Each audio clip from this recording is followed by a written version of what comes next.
What's up guys, Brent Sibley, and I'm working on a new project for you. Today is going to be the first episode of this new movie. Today's going to be chapter 1. Now what's this all about? This is going to be a series that I'm working on wherein I will be talking about the different aspects of a personal injury case and what you can expect as a client, not just if you're my client, but if you're any client, especially if you're involved in a Florida motor vehicle accident case, because that's what we specialize in here and that's what I know the most about. So that's what I'm going to talk about, and what I'm going to do is I'm going to break it up, and each chapter of my story is going to represent the key timeline points in a personal injury case. So today's going to be chapter 1. Chapter 1 is the day the injury happens. Now, like I said, we're going to focus on a car accident case because that's what we specialize in, the injuries that happen from a car accident case. So we're going to try and keep it as vanilla as possible so that we can relate to the most amount of people. So we're going to do a rear end collision on the highway. So you're in traffic on the highway and somebody rear ends you going 50 miles an hour. First thing you know, you feel it, you know you're going to be in pain, you're having severe whiplash, you're on the side of the road. Now in these situations, it's incredibly useful to have a lawyer that you can call immediately or text with immediately to start the dialogue. Now, a lot of people might say, oh, that's so litigious. Why do you need to go to the lawyer right away? This is why America is bad. Okay, now let me tell you this.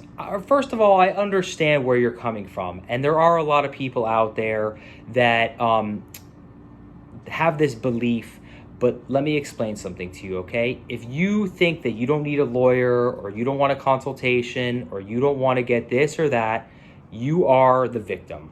Even though, you know, you got rear-ended, you might be entitled to financial compensation, you are having the wrong mindset, okay? You need to stand up for yourself, and you need to buck back against the system. If not, you are going to be chewed up and spit out, taken advantage of. And what's worse is that you might realize this in week 3, month 2, month 4. By the time you realize it, you will regret it.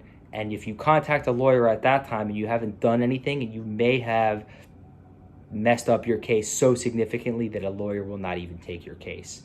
So I could talk on and on and on about playing the victim and not standing up for yourself, but that's another video for another day. The point is that you're on the side of the road, you've just been rear-ended, you're starting to feel pain, you know that they're going to have severe whiplash, you don't know, your knee might be hurting you, all these other things.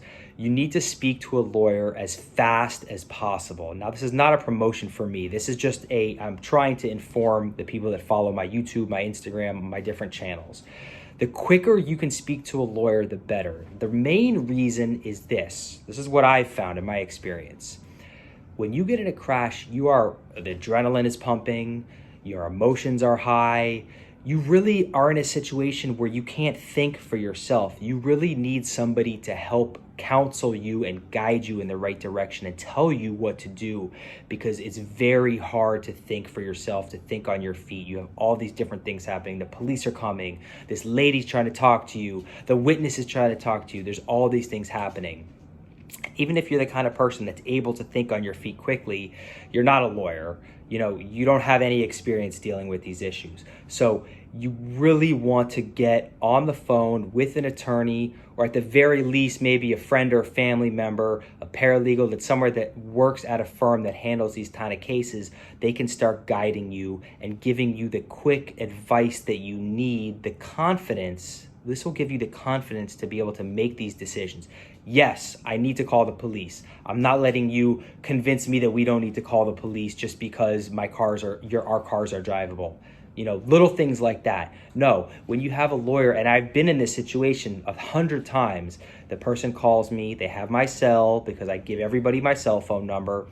You know, should I do a police report because this person's telling me that it's going to be better for me if I don't do a police report?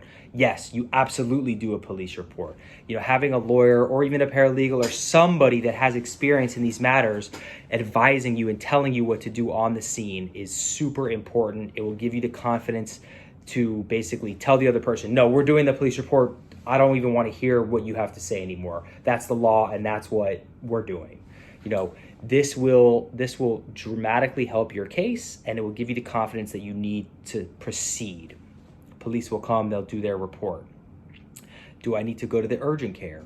Yes, absolutely. You need to go to the emergency room or the urgent care, especially if you're feeling pain. This is another scenario where people will contact me later.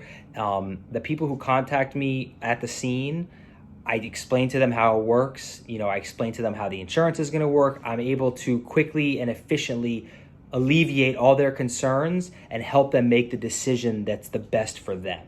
So, you know, you immediately want to be getting counseling from somebody that has some experience. Not everybody has a lawyer on speed dial, although there's no excuse for not having my number, because I put it out there and everybody should have it.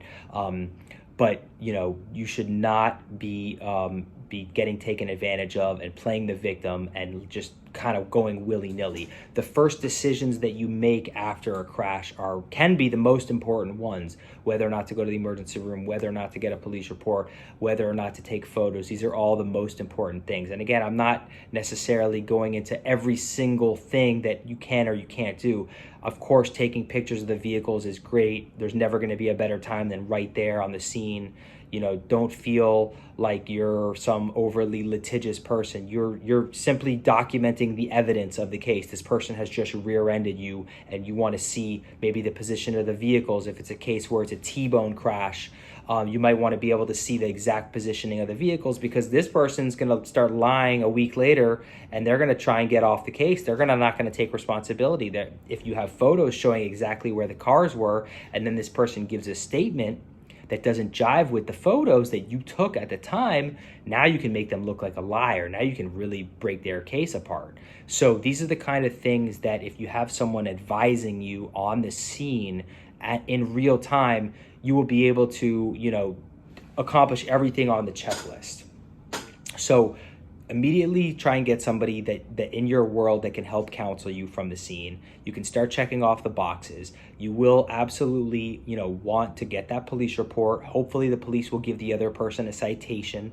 Although the citation will generally not be admitted into evidence in your case, in your civil case, the insurance companies will put a lot of emphasis on the determination of the reporting officer. Even though, like I said, it's not evidence technically, unless the police officer was an actual witness to the case, to the actual crash and how it happened, their opinions that they come to after the fact, when they come to the scene and interview people, that is not considered good, competent evidence to be admitted into a trial, in a civil trial. So, but not most cases don't go to trial. So what the insurance companies care about and what they look at matters a lot. So if we can make sure that the police come, we give a clean side of the story to the police on the scene, this will be very, very helpful in determining the liability for the case, which sometimes really slows the cases down. If we can get the liability cleared up quickly and efficiently, we can get your case settled a lot faster than if it were a case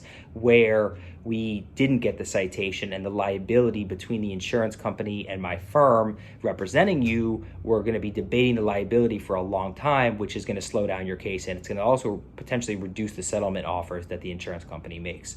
So now you need to go to the emergency room or an urgent care and get checked out. You need to make sure you explain to them in detail exactly what happened, go over every symptom that you're having. Now, this is, even if you think you're okay, even if you think you're not in emergency critical care, this is very important because it shows to the insurance company, it shows to potentially the judge and the jury in your case that the impact was so severe that you felt it was important enough for you to go get checked out.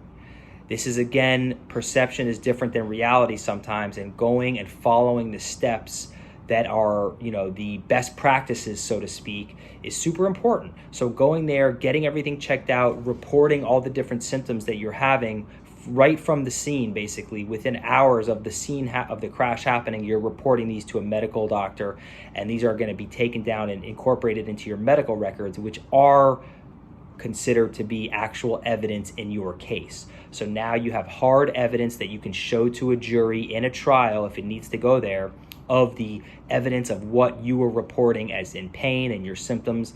And then this lays the foundation for the weeks and the months to come when you have different, types of pains that come up. Maybe you start having neck pain or back pain. You can go back and say, yes, I complained of all of these different types of pain right from the very first day, which if you don't do that, the insurance company is going to say, they're going to be very, very, very skeptical of if you didn't get any treatment for a week or two, and then all of a sudden you say you have pain and you want to go to a doctor now. They're going to think that you're doing it for financial reasons and not medical reasons. So, after you've done all of these things, you've collected the evidence, you've called the authorities, you've hopefully gotten the authorities to write a favorable report with a citation of liability being on the other person.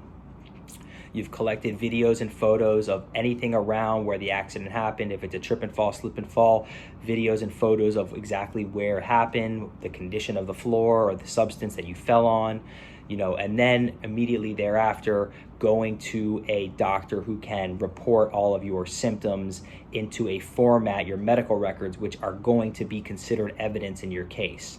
It's a lot of work. Basically, it's going to take up the entire day, but it's super important and it's going to make a huge difference in the value of your case. These typically, when people contact me from the scene of the crash, I do not even meet with them the day, because meeting with them is less important than getting all of the things that I talked about in this video. So what I'll do is I'll counsel them from my cell phone, right to their phone, text, photos, videos. There's other things that might come up on a case-by-case basis that I might say, hey, I see this another car there that looks like it was maybe a witness. Go talk to that person. Give my client the confidence to go do certain things, like go interview a witness. Hey, maybe that guy sounds like he's got a good story for us. Take a video of him, get his driver's license, and just take a 30-second video of him on your iPhone right now. It'll be super helpful. That'll eliminate maybe weeks or months of work battling with the insurance company. So there's a lot of little things that you might not think of when you're on the scene that if you're speaking to somebody that's handled these claims before, can be very, very effective. 1 minute of work could save months of time, money, effort, and energy down the road. So that's day one, documenting the scene, following the steps of getting advice from somebody with experience, hopefully an attorney directly, going from the scene directly to a medical office to start documenting the symptoms that you're having so that we can use that as evidence later in your case.